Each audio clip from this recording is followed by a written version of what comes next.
Subscribe करा, bell आयकॉनचे button दाबा, सोबत शेअर करायला विसरू नका।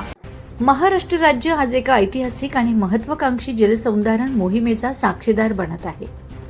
दुष्काळमुक्त महाराष्ट्राचे स्वप्न साकारण्यासाठी आणि पुण्यश्लोक अहिल्यादेवी होळकर यांच्या जल व्यवस्थापनाचा वारसा जनसामान्यांपर्यंत पोहोचवण्यासाठी राज्य शासनाने गोदा ते नर्मदा पुण्यश्लोक अहिल्यादेवी जलयात्रा 2026 चे आयोजन केले आहे। आज नरडाणा येथे या यात्रेचे आगमन झाले। या प्रसंगी जलसंपदा मंत्री माननीय नामदार राधाकृष्ण विखे पाटील उपस्थित होते। महाराष्ट्राचे मुख्यमंत्री देवेंद्र फडणवीस यांच्या नेतृत्वाखाली आणि उपमुख्यमंत्री एकनाथ शिंदे तसेच उपमुख्यमंत्री सुनेत्राताई पवार यांच्या मार्गदर्शनाखाली महाराष्ट्र राज्य समृद्ध आणि सक्षम बनविण्याच्या दिशेने पाऊल टाकत आहे। यातील सर्वात महत्त्वाचा टप्पा म्हणजे दुष्काळमुक्त महाराष्ट्र। याच संकल्पनेला बळ देण्यासाठी जलसंपदा विभागाने एक अनोखी लोक चळवळ हाती घेतली आहे।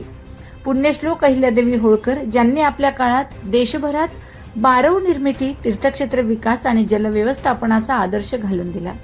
त्यांच्या कार्याची प्रेरणा आजच्या पिढीला देण्यासाठी 25 एप्रिल ते 29 एप्रिल 2026 दरम्यान गोदा ते नर्मदा जलयात्रा आयोजित करण्यात आली आहे। काही सिसोदे आणि सिद्धार्थदादा सिसोदे यांना की त्यांनी अत्यंत उत्साहामध्ये अनेक सहकाऱ्यांच्या उपस्थितीमध्ये या यात्रेचं स्वागत केलं। या देशमुख आणि उद्धव महाराज उपस्थित आहेत। तर अखंड राज्यभर या अहिल्यादेवी जल यात्रेची चर्चा सुरू आहे। पहिल्यांदाच ही यात्रा निघते। पाण्याचं महत्व लोकांना समजावून देणारी, पाणी आहे तरच जीवन आहे आणि म्हणून महाराष्ट्रातल्या सगळ्या लोकांचं लक्ष हे अहिल्यादेवी जल यात्रेकडे लागलंय। आणि विखे पाटील साहेब राहणार नाहीत, गिरीश महाजन साहेब त्यांच्या सोबत आहेत। तर मी परत एकदा खूप खूप शुभेच्छा देतो। आवाज बंद पड पुण्यश्लोक अहिल्यादेवीच्या श्रीशताब्दीच्या निमित्तानं गोदा ते नर्मदा या जलयात्रेचं आयोजन करण्यात आलेलं आहे। आज नरडाणा येथे यात्रा स्वागत करताना उपस्थित कारकन संप्रदायाचे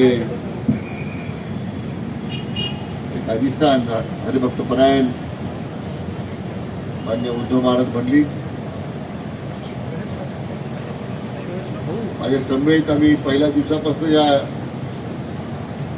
यात्रेमध्ये आहोत। माननीय आमदार गोपीचंदजी पडळकर,